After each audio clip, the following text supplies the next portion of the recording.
And while Asia braces for conflict, the one in Europe has clocked a new milestone, 100 days. Russia invaded Ukraine on the 24th of February this year. Today is June 3rd. So that's 100 days of relentless fighting. And today everyone has just one question. Who is winning this war? I wish I could give you a clear answer, but this war is too hard to predict. It was supposed to be a cakewalk for Vladimir Putin. 100 days on, that's clearly not the case. Having said that, there is slow but gradual progress on the ground. Today, Russia controls 20% of Ukraine's territory. That's around 58,000 square kilometers, about the size of Himachal Pradesh or Uttarakhand. Now, is 20% a lot? Well, that depends on how you look at it. The United States spent 20 years in Afghanistan, but they never beat the Taliban. Most of the Afghan countryside was outside American control. Same in Iraq. US forces camped there for more than a decade, but the insurgency never stopped. So 20% in 100 days is not a bad result, really. Then why does it seem like Russia is stuck? Because the expectations were huge. The Russian blitzkrieg was supposed to take Kiev in days. Instead, Moscow changed strategy. They're not focusing on the capital anymore. They're focusing on the Donbass. And we'll come to that in a bit. But before that, let's look at the cost of these 100 days, the cost of this war so far. First, the human toll. Mariupol alone has reported 21,000 deaths.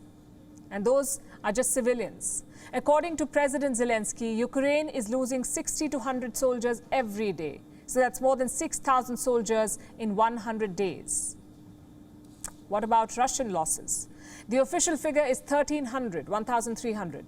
But Ukraine claims 30,000 Russian soldiers have died in combat. And if true, that's more than the Soviet toll in Afghanistan. Next, infrastructure. 38,000 residential buildings damaged, 1,900 schools, 500 factories, 500 hospitals. These are figures published by Ukraine. All this carnage has forced people to flee their homes. Around 6.8 million people driven out of Ukraine. 7.1 million internally displaced. This is the cost of 100 days of fighting. But Ukraine is not backing down. Earlier today, President Zelensky released a message on social media. He was on the street again with his cabinet.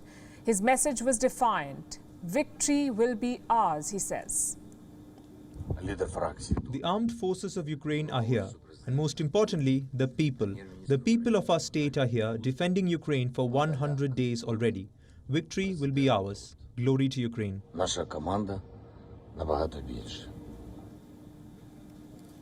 Which brings us back to the first question. What does that victory look like? You see, every war is fought for political reasons. Putin too had a political reason. He wanted to stop Ukraine from joining NATO. Has that goal been achieved? Well, yes and no. Zelensky did talk about agreeing to neutrality. He was also open to discussing the future of Donbass and Crimea. So that's two wins for Russia, neutrality and land. He could get them both. At the same time, there is one major loss.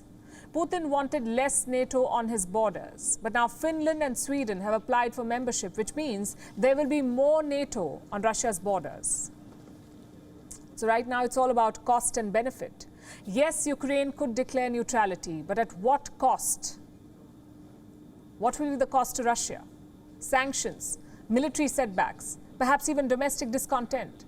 So Putin has two options now. A, he can escalate the conflict, declare a full war, and throw the kitchen sink at Ukraine. Or B, he can use his position to strike a favorable deal. He could get neutrality and land. The first option seems highly unlikely. And I'll give you two reasons why. One, the Russian public are already under immense financial strain. A full war could trigger widespread backlash against Putin. And two, taking Kiev has no strategic value. Putin will have to install a puppet regime, and don't forget, he'll have to fight insurgency. Why bother with all that when Zelensky will agree to the same terms? What happens next in this war will depend on one thing, and that is time. Russia says they're not chasing deadlines in Ukraine, but the fact is that they are. And those deadlines will depend on Western unity. If more sanctions are announced, Russia will face deadlines. They will have to wind up the war quickly. If not, Russia can afford to extend their special military operation, as they call it. And that's what Putin is counting on. Because 100 days in, fatigue is already creeping in. By November, the US will be heading to midterm elections. And President Joe Biden will have to make a choice: tackle inflation or help Ukraine. Plus, Vladimir Putin is an expert in waging such forgotten wars.